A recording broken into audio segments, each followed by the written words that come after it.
So here we are. It's day 2. Still have not gotten lost in the zone.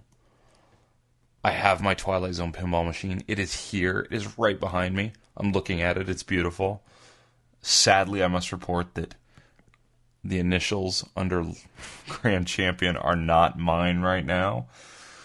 The beautiful Teresa has racked up the high score to date. I'm not going to call it beginner's luck. I'm just going to say she had a good run. And we're going to fix that. So, yeah. Coast to Coast Pinball. Welcome. Episode number 2. We're going to talk about my Twilight Zone pinball machine. Let's go. Going my way. The Twilight Zone. It's not yours. Too hot to handle? No! Don't touch the door. The Twilight Zone.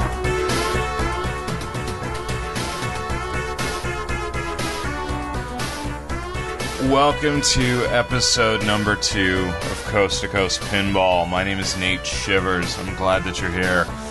I just want to jump right into it. I own a Twilight Zone pinball machine. I know the term Holy Grail or Grail gets thrown around a lot in our hobby. A lot of people talk about what's your Grail machine, what's the one you have to have. Well, I got mine. This is it. You know, I've been a pinball fan for a long time. I've only recently started really buying and collecting. I just went there. I did it. I put the money together, and I got a Twilight Zone pinball machine. So we're going to go in depth on that game tonight on episode number 2 of Coast to Coast Pinball. Thanks a lot. I had a lot of great pieces of feedback from everybody after episode number 1. I didn't like the episode, but I'm glad some of you guys enjoyed it. I do just want to reiterate, I'm just here to add more content, more stuff to listen to, because that's what it's all about.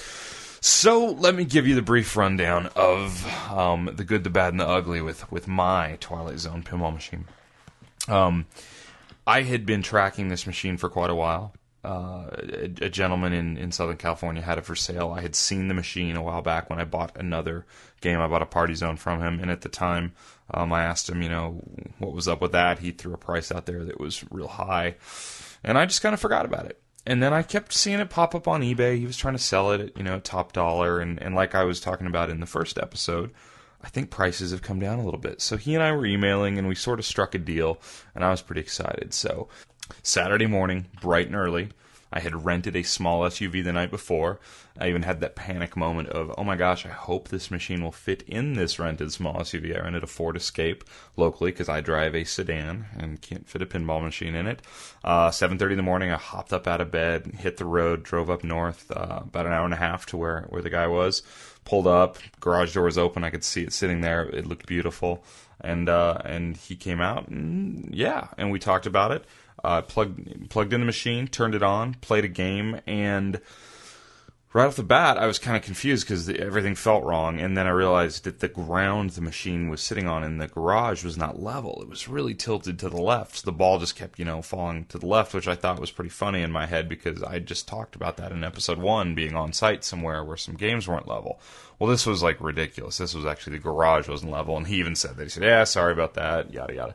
But I was really trying to hit a few features on the game just to make sure some obvious stuff, was working like it should be. And it looked to be. The clock was moving, got the Powerball going, it sensed the Powerball, and that all seemed good and well. And I'll admit it, I was excited. I wanted to get the game home. I wanted to go. He also had a Simpsons pinball party there for sale. It looked real nice, and a few other games he was still working on. So he's kind of a professional flipper. That's cool.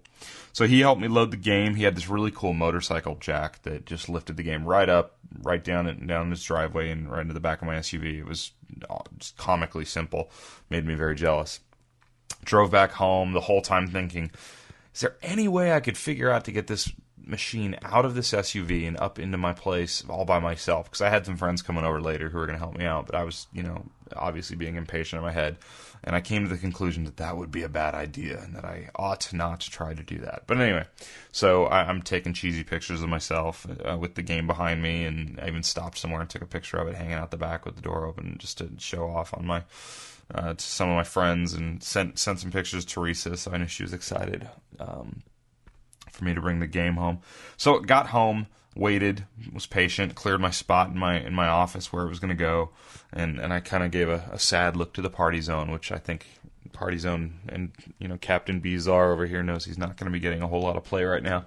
And then waited for my buddies to come over here, and then they got over here, got the game in, and the game's in great shape. I will say this, the most important thing to me as I was looking for this game, I wanted a good, clean playfield, and this playfield is, I would say, an 8.5, 9 out of 10. It really looks new. I mean, there's a little dirt. There's one piece of Mylar in this game that I see on most games on the middle right side of the playfield, and that's there, and there's maybe a little bit of dirt kind of caught on the edge of that Mylar, but other than that, there's no wear of any note anywhere. The upper playfield, the power field, looks great. The ramps are in good shape. The plastics all look nice. The gumball machine is really nice. The clear plastic on the gumball machine is maybe a little cloudy, which I notice seems to be fairly common. The only mods that I could see is the real obvious one. He put a Robbie the Robot toy mod right above the left ramp in the back, which looks cool. It looks really cool. I wish he had kind of done one of the newer ones that I've seen, for sale on the internet, where the eyes or the middle parts of the robot light up. He did just put kind of a statuesque figure, but it's still real cool. I think this game is so popular to mod because a lot of the artwork is subtle and on the playfield itself, and then so up in the air, some of the shots don't really have anything calling them out. So I think that the robot shot's a great one. I think I will probably add some more. We'll get into that and kind of what I'm thinking about doing. But other than that, it's original. It's in good shape, and I started playing. Leveled the game myself, got it kind of up and going. Everything is great. I immediately went in, turned it off of 5-ball because he had it set to 5-ball. I'm a 3-ball type of guy. I like the challenge. I like to play it sort of like I grew up playing it 3 balls and you're out. So I moved it to 3-ball.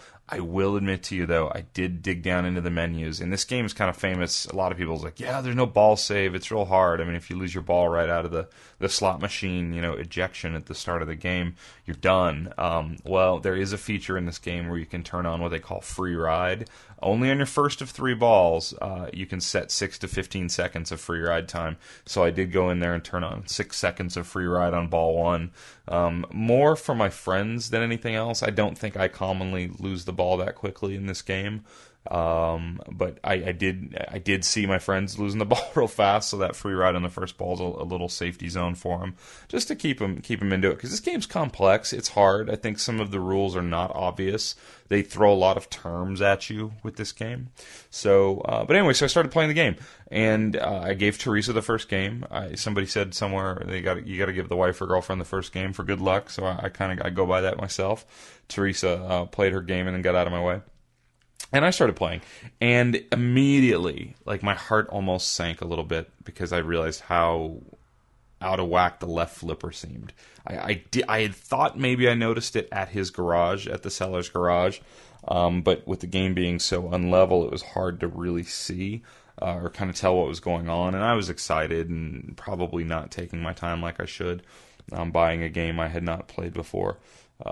But the left flipper clearly was seated a little bit lower, and thus almost had too much downward play in it. So hitting those back shots, it had a funny angle that the flipper started at, so it made some of those back shots very difficult. So chalk one up in my mental head. I was like, well, for a game advertised at 100%, that's not really 100%, but that's also a very easy adjustment that I'm fully capable of going in and doing. So that was fine. And then I got back in the menus. I think I wanted to... I don't remember why I was resetting the high scores, and the second time through in the menus, immediately a clock broken warning popped up on me. And I was like, oh, really? Another problem? Day 1, hour 1, I've got another issue. I think it's fairly well documented that the clock that sits kind of in the middle of the Twilight Zone game, that is used in a bunch of different modes for actually timing effects, has a lot of issues. It's like a 2-board piece that has 4 old school style light bulbs in it, so and enclosed in a enclosed plastic box, and it would get really hot and overheat and fry those boards, the opto boards. So I knew that going in, and a lot of people replace that just right off the bat when they kind of like trick these games out.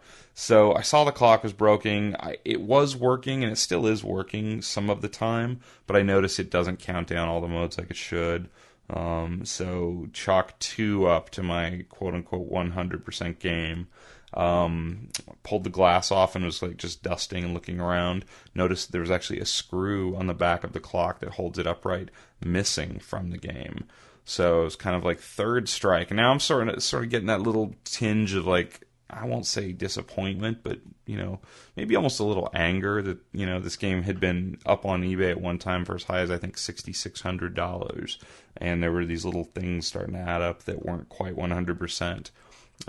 During multi-ball, this game has an auto plunge feature during multi-ball where it has a lane diverter because it's a wide body game. And it has sort of 2 lanes on the right side. And when you get into a multi-ball situation, the diverter opens up, the balls pop out, and it shoots them. Well, this diverter was not working properly every time, and sometimes the balls were popping out so hard and fast they were actually jumping over the diverter into the regular plunge lane, so you would have to plunge some of the balls yourself. Strike number 4 kind of bothered me a little bit. So I kind of let it all go because I was really excited. I got this game. It was awesome, getting my initials in right off the bat, only to have Teresa beat me down later. But that's okay. I'll get her. And my friends were here playing it. Everyone loved it. It was cool. It just looks so awesome. The cabinets are all original. There's a little bit, I would say the cabinet's probably like an 8, 7.5 out of 10. Maybe there's a few little dings and nicks here and there. He bought brand new legs, put brand new chrome legs on it with black plastic cabinet protectors. So that's cool. The coin door's in great shape. He did say he re-decaled the head, so the side decals on the head are new, which is fine by me. And then the translate's perfect. I mean, it looks brand new.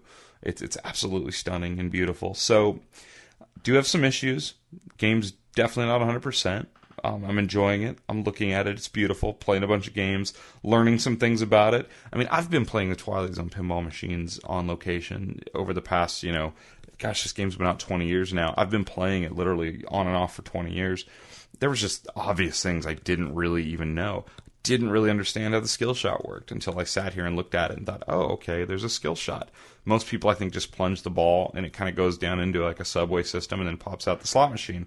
Well, there's this really gentle plunge you can make to have 3 different levels of skill shots where it has 3 like little rollover type targets, like wire targets that depending on how far up you can get it but still not drop into the subway, you'll get different points awarded to you, and then it drops back down into the rocket. The downfall on going for the skill shot in this game is once the ball hits into the little rocket plunger, that auto plunges your ball up into what ends up being the pop bumpers. Well, the pop bumpers, as it falls out of there, you can either feed out towards the slingshots and towards the middle of the playfield, or to the left, where the left out lane is. And this game had the posts, the top posts on the outline lane set wide open. There's 3 different spots where you can set the posts in this game, and I noticed when I got it that they were all the way at the top, leaving the out lanes just gaping giant holes. And I may have, in full disclosure, moved those down to the easier settings as we went today, so that it's a little more fair, as I like to put it. But the gameplay is really good. I did go and adjust the flipper this morning. Got up and did that. The other 2 flippers, the upper left flipper is the little mini flipper that's pretty famous. It's kind of how you make the piano shot in this game, which awards a lot of the panels in the door, which is sort of the object. That little mini flipper works great. The upper right flipper is real good. Everything works good. The gumball machine works excellent. The Powerball sensors are awesome. The magnets and the spirals work really, really well.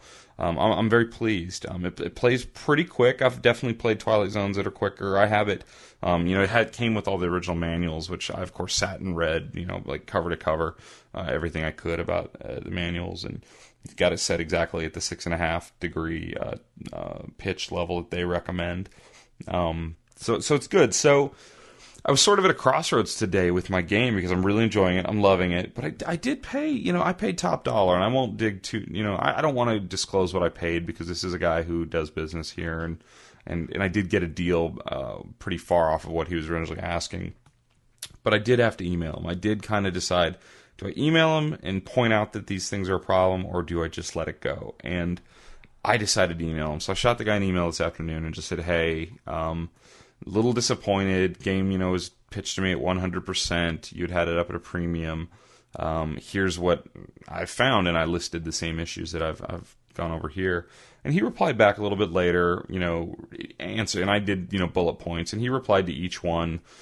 Basically, I didn't see that, or that probably happened in transit, or, there was no screw loose when I looked at the clock. It must have come out during transit. The flipper, he had said, that's a 5-minute adjustment. You should be able to do that. And it really kind of blew me off and actually made me a little more angry than I was before. And I wrote him back and just said, because he was trying to argue, because I told him, I would have expected a little bit higher exactness on a game that was listed so high on eBay at one point. And he kind of tried to argue with me about the price that he actually had it on at eBay, and I replied with a link and said, no, here's your price. You had it on a completed auction that didn't win, that nobody won. It was this machine. I said, but you know what? If you believe that all these little things all happened between your place and mine, 75 miles on the freeway and one unloading, then good on you and whatever.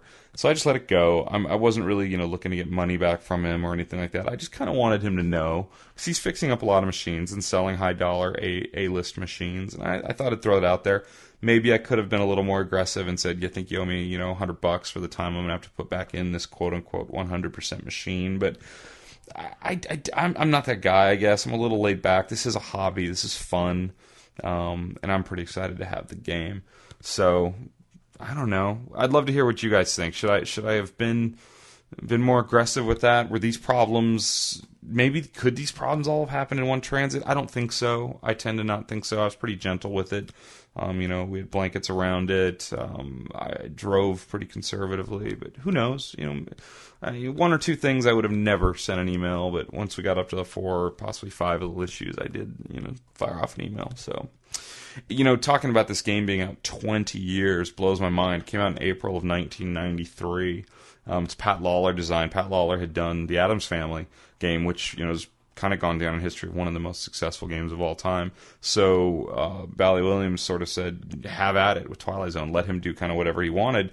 And this game has just tons of features. We talk about the mini playfield with the power. You battle the power, and it's a little playfield where the ball goes up there, and you're trying to drain the ball at the top of the playfield while gravity's pulling it to the bottom. And you don't have flippers. You have magnets. They call them magna flippers. So you have a magnet controlled by your flipper buttons that kind of pull or push the ball, away from the magnets. Pretty ingenious little toy up there. That's pretty neat. The gumball machine's cool. It's a working gumball machine. This game takes 6 balls, and one of the 6 balls is not a normal, metal steel pinball. It's a ceramic. It's a white ball that they dubbed the Powerball. So the magnets in the game don't affect it. It doesn't work on the Powerball playfield, in fact, because these magnets won't affect a ceramic ball. And it behaves very differently from a regular pinball. It's lighter weight, so it flies around a lot quicker. It's harder to hit shots, and when you get that ball in play, the game senses it, and the game wants it back. The power is yelling at you to give me the ball back, give it back, and you try and shoot it back up into the gumball machine for a nice high point reward. So it's pretty ingenious. So Pat Lawler brought some amazing things to the table. They produced over 15,000 of these machines, so it is a theme that I think is universally loved, but there are quite a few of these games out there. I still see them on location, and I'm in San Diego, which is not a pinball mecca. There's at least 2 that I know of in the San Diego metro region on location. Both of them are in decent shape. There are tons of modifications available for this game. Tons and tons and tons. I told you I have a Robbie the Robot on here. There's all sorts of things off the back glass or off the playfield. Guys have invented little toys to go with those where you can mount them all over. And I've seen some of these machines just completely tricked out and full of toys. One shot that I think is really interesting and kind of almost screams for a mod is the piano shot. And I used to not understand this shot back when I used to play the game. On the top half of the playfield where there's a mini flipper on the left, when you hit that mini flipper straight across, there's like a little like power trail or light trail that kind of shows you where the ball should go. And when you hit it in there, it immediately pops up this little piano music. And when you hit that piano music, you're awarded the panel of the door in the middle of the playfield, the flashing panel. You get that one. It's like you score one of your tasks. It's an accomplishment. And if you don't think to look at the little piano graphic that's printed on the playfield in front of that hole, you might not even know that it's there. And I didn't for a long time. I didn't understand the piano shot. I'd even hear people say, "Oh, hit the piano shot," and I wouldn't even see it. Well, there's some mods out there for this game that are actually little toy pianos where you can take the little lights that show you when the piano shot's lit, and they go into the piano, and the piano toy sits on top of that kind of shot hole, which is pretty neat. And that, to me, is kind of the no-brainer mod that I'll probably put on here, which I think is pretty neat. There's also a street lamp on this game that sits above the power field, Magnaflip playfield area. And it's just like a little overhanging street lamp with some lights in it. Mine needs to be adjusted a little bit because the light bulbs currently kind of hit you right in the eyes. But I've seen some really beautiful modified versions of that street lamp where people have actually laser cut the Twilight Zone logo out of the little metal topper part of the street lamp. So I think that's pretty cool, and maybe put colored LCDs in there. I'm definitely going to do some LCD work and mod out some of the lights in this. I think that this game could use some of that in some of the shot target inserts, because just the brightness would be nice to see some of like the extra ball or the power or some of the ones that are farther in the back of the game. I think that's just a no-brainer to put some really cool non-ghosting, like super bright LCDs in there. I'm gonna do that. I think that the general illumination, though, the game field, I think I'm gonna leave that. I think this game does kind of need that sort of lower old school light presentation. The back glass has it right now. I'm looking at it in a semi-dark room. It's pretty neat, but I think it may get a few LCDs. Definitely some flashers. I'll probably play with that a little bit, but do some color-matched LCDs in the inserts and maybe the pop bumpers to really give it a vibe. So that's kind of what I'm planning. Gonna do the clock. I know Rotten Dog makes a better opto board for the clock. May even hunt down one of these cool trans blue housing units for the clock. Do that instead of just the kind of the clear. I've seen some smoked glass effect boxes for the clocks too, so I'm gonna think about that. It's pretty easy with this game to, you spend $4 to $5 grand on this game. It's pretty easy to drop another $500 quickly, putting mods into it. So I'm gonna take my time, just a little piece at a time, project by project, put that in there. There's a decal that I know a company makes that you can put in the back of the box, so back behind the gumball machine and up in the back of the playfield in the inside of the cabinet. There's a really cool little matching decal art. And then I've seen some decals on the inside, and then I've seen some guys use the mirror blades, which look pretty neat. So I may go that route. But yeah, so that's kind of the rundown on my Twilight Zone machine. I'm pretty excited. I wanted to get episode 2 up and going, Coast to Coast Pinball, right away, because I had some great feedback, and I'm trying to add as much content as I can. So we're going to be right back here in a second. I'm going to go through another trip report from the East Coast. So, to go into a little trip report for episode 2 here of Coast to Coast Pinball, I want to talk to you about a place that I sort of found on accident. I travel for my job. I'm a traveling salesman in that I live in San Diego, but I run a sales territory on the East Coast. So I'm all over New England, New York, the Jersey area all the time. So I'm always looking for pinball, and I have my little pinball finder on my iPhone, pinball map, and I'm Googling sometimes, and I'll even just search Pinside and for whatever town I might be staying in that night. And last year, I found a place in Middletown, New York, which happens to be where one of my biggest clients is, so I'm there quite a bit, called Rock Fantasy. And Rock Fantasy, when you walk in, it's in sort of like an area of town that's been there a long time, older buildings, looks a little rough around the edges, and you walk in and it's a head shop. It is a smoke shop. It is, pipes for tobacco. My air quotes are going right now. Incense, tapestries, and posters. Basically, the place I wanted to be when I was like 14, 15 years old, and my parents did not want me to be in when I was 14 or 15 years old. But so you go in there, and the second you walk in, there's pinball machines. Even in the little entry area, there's like a Kiss 70s Kiss pinball machine. And you're like, oh, this is cool. Well, in the back, you walk through this little doorway into the back area, and it's like, the Sound of God plays, and there's 20 pinball machines in this little room. It's just awesome. And the guy that owns the place, his name's Steve. Real nice guy. Spent a lot of time talking to him on my last trip in. Guy owns, I think, like 70 machines, something like that. So he rotates stuff in and out. But clearly the theme at Rock Fantasy is rock and roll. So this is the place where you can play the Kiss pinball machine. You can play the old 70s Rolling Stone pinball machine. You can play the newer Stern Rolling Stone pinball machine, or you can choose not to play it like me. I kid, sort of. Steve has a Metallica LE. He got one, so he's got that there. He has a Captain Fantastic. Definitely a big rock and roll theme. He has an AC/DC premium or limited edition. I think it's limited edition. So he's definitely got the rock and roll thing going on.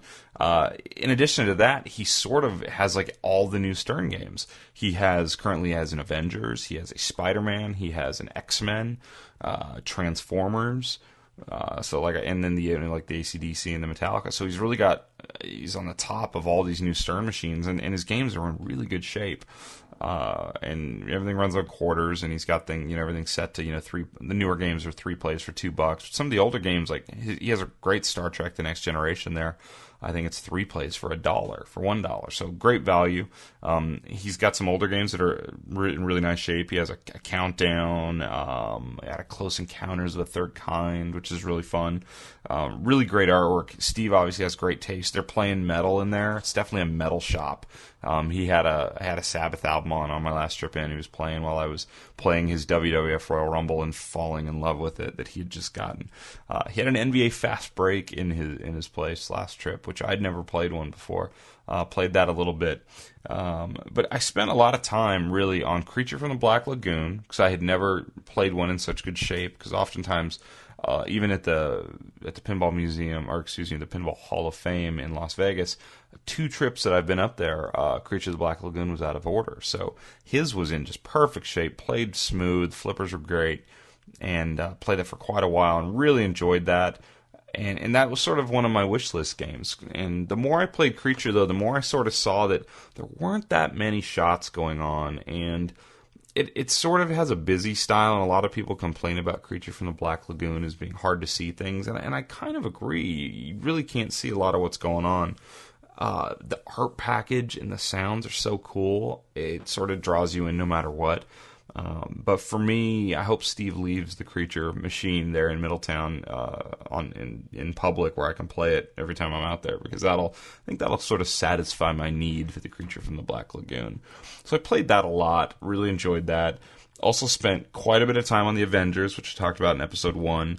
I want to like that game. I really do, because I like the idea of having all these different modes and different color changings through what character you're playing on, and some of the ramps look neat. But like I said last episode, it just doesn't feel. The shots don't feel good. It felt clunky to me. It felt sort of cheap to me, and I've heard some guys on other podcasts say that, and I kind of agree. Sometimes you hit the ball and you miss a shot, and you hit something, and it feels like you're doing damage to the machine.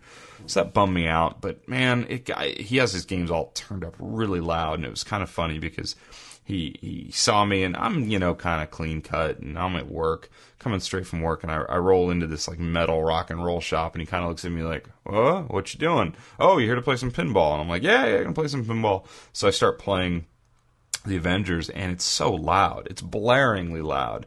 And he's asking me if I'm doing okay, and I said, yeah, this is really loud. And I almost felt bad because I was the only one in there, and it was all to myself, and it was so loud. He goes, "That's how I like them. I hate playing games when the sound's down." So that's sort of what you're going to get there. You're going to get the full experience. The games are loud, the games are going. He has the room sort of dim, big curtains in the window, and it makes for a great place to play games. Really, really enjoyed that. He was just about to get his Metallica LE when I was there, and he has it now. So he kept asking me, he goes, "Hey, when are you going to be back? I'll have Metallica." So I was pretty excited to go back up and play an LE there. That'll be good. I did spend quite a bit of time, too, playing Transformers, which I hadn't played Transformers much, and he has a nice one there. He has a limited edition. And I had fun with that game. I racked up some nice high scores on Transformers. I don't love the art on Transformers. The kind of the Photoshop of all the characters from the movies printed on the playfield. I think they could have sort of integrated things a little bit better. It's like when I sit here and look at this Twilight Zone game with this sort of just beautiful artistic, playfield that I think you could hang on your wall and be happy with, and you look at something like Transformers where it's just like, well, here's a grid of these 8 characters, and they aren't even like the cool 1980s cartoon characters. It's the modern Michael Bay alien looking Transformers, which I still never really fell in love with from the movies. Screen printed or photoshopped on the playfield. It's just not as cool looking as it could have been. He had the limited edition, so there's tons of toys on it, which sort of makes up for it. Just an amazing amount of toys, and the ramps are cool. Again, a little bit of that kind of, you miss the ramp and you sort of feel like you're doing damage feel to it. Maybe not quite as bad as Avengers, but I do think that is something Stern will probably really have to overcome here in the next few machines. Is you hear people saying that I think we all knew the build quality got bad there for a while when times were tough and they did what they had to do, but it's going to be interesting to watch those games over 5, 10, 15 years, how they hold up. It was one thing I noticed about the Metallica that I played in Brooklyn. The Metallica Pro game I played felt solid. I didn't get any of that kind of lightness feel. So, Rock Fantasy, though, what a great place. I mean, they even had a Fishtails in there, which I don't even love that. I don't even like that game. That game, not my favorite, but he has a really nice one in there with a perfect playfield, which you don't often see. So I couldn't help but play it for a little bit. Spent a lot of time on his Star Trek: The Next Generation. It was funny. There was one for sale here in San Diego that I had actually emailed the guy about a couple times because his price was very fair. So I spent probably a good, I hate to even say this, probably a good hour one evening playing the Star Trek: The Next Generation and just trying to really go through all the modes. And that game's tough. The game has some long shots where you have to get some accuracy going on towards the back of the box. It's one of the wide body pins like Twilight Zone. Twilight Zone, Star Trek: The Next Generation, in the Indiana Jones game were all the super pins, they called them, which were the wide bodies, the 25-inch wide body games. So definitely a great game on my wish list. Rock Fantasy, fantastic place. Steve's a good guy.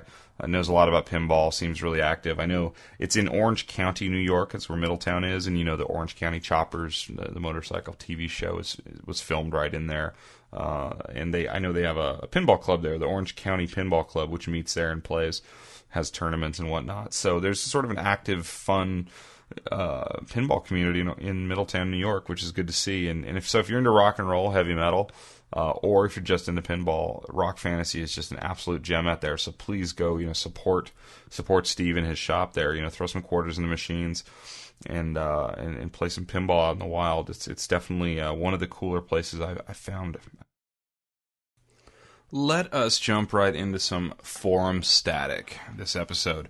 I saw a post on the Pinside forums that I thought was pretty interesting, and it was up over 100 posts when I went to start, putting some notes together here for the episode, and I think it'll probably keep growing because it's kind of a cool premise. It's the classic name your top 5 sort of things, and this is your top 5 Stern pins, quote, in parentheses, modern. So we're looking for the last 10 years top 5 Stern pinball machines. So I thought that was an interesting discussion. As I've played almost all of them, I think. Maybe I've never actually played Big Buck Hunter. I think is the only Stern game from the last 10 years that I haven't played a few rounds on, and very little time with Wheel of Fortune. So it was pretty interesting. There were some common ones that were at the top. You saw a lot of Tron listed. Tron did very well. Lord of the Rings, obviously. A lot of love for AC/DC. Metallica started popping up in there. Interesting. I noticed I did not see a lot of Shrek. Not a lot of Wheel of Fortune. Almost. I'm not sure if I saw Batman on 2 pages of lists. So that's sort of telling. It was interesting. So I think that when you start putting in the premium versus pros and things like that, limited editions, it gets a little blurry. Because, I've played a Tron Limited, and it is a different game than just the regular standard Tron. Although I like the standard Tron quite a bit. There's a few things I think that hold it back a little bit for me. Didn't see the Transformers game pop up almost on anybody's list, so it was interesting. So I guess I'm going to throw my 5 out there. No real particular order, just throw them out there for I don't know, the fun of it. I would definitely put AC/DC Premium up there. I think that's just a fantastic game. The lighting, the speed, the music, it's something different. Absolutely. I think it's a game changer for Stern in a lot of ways, too. So that would definitely be in my top 5. Lord of the Rings, I think it's a beautiful game just in the gameplay and then the depth and the rule set. I think it's a lot of fun. I don't know how you couldn't include that in their top 5 of the past 10 years. Simpsons Pinball Party. Again, deep, hard. I think it's a tough game. I like it. One of the best integrated themes into a game I think ever done. Maybe a lot of games. I think if you stripped off all the print and all the verbiage and maybe all the toys off and just you could replace it with a lot of other things and it'd basically be the same type of thing. Simpsons from the ground up, I think, is all about that theme, which makes it just a very addicting game to play. I've spent a lot of money on that game over the years. My wild card that I didn't see listed by many people, but I think it's a sleeper game, and I'd like to get one at some point, is Ripley's Believe It or Not. I think it's a fun game. I think it's kind of probably speaks to the way I like to play pinball, sort of piece by piece, hunting down my accomplishments as I go. So I love that game. I know a lot of people think that's probably ridiculous. And then I'm going to go ahead and say Metallica. I just, what an affinity I have for that theme and the music and some of the, it's sort of a simple game in some ways. It's nothing crazy with a fan layout, but the toy in the back and the light show from Multi-Ball, I think that's awesome. So I can't help but put Multi-Ball in there. But it was just sort of an interesting, post on the forum, and it got me just looking at the list of all the Stern games. And if you look at sort of the evolution from like the early, if we go back to, the early 2000s, there's some bad games in there. I mean, yikes, like Sharky's Shootout, Striker Extreme, Austin Powers in the early 2000s. Those were pretty weak. And then in 2003, though, Simpsons Pinball Party and Lord of the Rings, pretty good. Ripley's Believe It or Not was 04, which I love. But there were misses all throughout there. I don't think Elvis is a great game. I think that game's kind of tough to really get into. Family Guy, Shrek. CSI is a game I haven't played a lot. That's a 2008 Stern release. I've not spent a lot of time on a CSI. I have played 24. Don't really care for it. It looks cool. I think it has a lot going on the playfield. Haven't played a ton of it. But then the comic book thing sort of took over. There was sort of like one a year with Spider-Man, Batman. Avatar's not a comic book, but it feels like it to me for some reason. Tron sort of does that same type of thing for me. Then Transformers, X-Men, and Avengers right back to back. Interesting. So I guess we got a Star Trek game coming out at some point this year. That's coming out soon. So an interesting run of Stern games. It's interesting reading everybody's top 5s. That's a top 5 list. I keep reading everybody. I want to see what they say. I think if you were to pull out a winner of this thread, you'd have to say Lord of the Rings may be the one that rises to the top. That's in a whole lot of them. That and AC/DC. AC/DC is just riding a high wave. So that's a little bit of that. What's going on in the forums right now? Well, clearly this episode was sort of my way of getting this Twilight Zone thing out of my system and talking about it. I'm getting ready for a summertime road trip up to the Great Pacific Northwest, and I hope to be stopping at a few pinball locations on my way to provide some more trip reports. So maybe we'll hit something in San Francisco, Portland, Seattle. It's going to be a driving trip, so we're going to have lots of good opportunities to do that. I do want to talk a little bit about some highlights and lowlights real quick. Highlights right now, I got to say, the feedback I got about the first episode, really fantastic. I appreciate it. The fact that I had that many people download or play the podcast that quickly, that's a highlight to me, and that I think speaks to like what I've been saying is that this industry and this hobby is growing. We have more builders, we have more players. I see more pinball machines on location every time I go out somewhere. So this is great. So that to me is just a highlight that there has been interest in this little Coast to Coast Pinball podcast of sorts, and hope to keep updating things as we go. That's pretty exciting to me. As far as lowlights, I do hate to report this, but I read this on some other pinball news sites and on the forums. Alvin Gottlieb, who is the son of the original Gottlieb, founder of the Gottlieb company that built so many great pinball machines over the year. Alvin himself is he's in the hospital now, not doing well. It's been there quite a while. Hated to hear that, and they've kind of, I think his son Michael sort of put some feelers out and said, I think his dad's been in the hospital for over 2 months, and he's had some different medical problems, physical therapy right now, so it kind of sounds like maybe Alvin Gottlieb is going to recover. They're just looking for some fans of the company and people, some well-wishers, to maybe send some nice cards or some stories about any Gottlieb machines you've played. I just, some of the Gottlieb machines over the years are just classic games. They were sort of one of the big players, obviously, back in the days of the EMs. And so I hated to hear that. And this guy, Alvin apparently took a big break from his days, making pinball his life, and actually founded, I believe, helped build a hospital there in the Chicago area. So the guy seems to be a pretty good all-around person. So you hate to read that sort of thing in our little industry. But anyway, so if you're interested in that and want to maybe share your story with the Gottlieb family, I'll put in my show notes where you can send that to here. So I'll try and keep my show notes updated as we go on Coast to Coast Pinball. But I'm going to go to bed. I'm done. And I really appreciate you guys listening. So I'm going to enjoy my Twilight Zone machine. And I hope you guys are out playing pinball. And if you want to drop me a line, you can find me at Coast2Coast Pinball. That's Coast, the number 2, Coast Pinball at gmail.com. We're at Twitter at C2C Pinball, at C2C Pinball. And there's a Facebook page. You can find that out on Google. Appreciate you listening, and we'll talk to you again next time.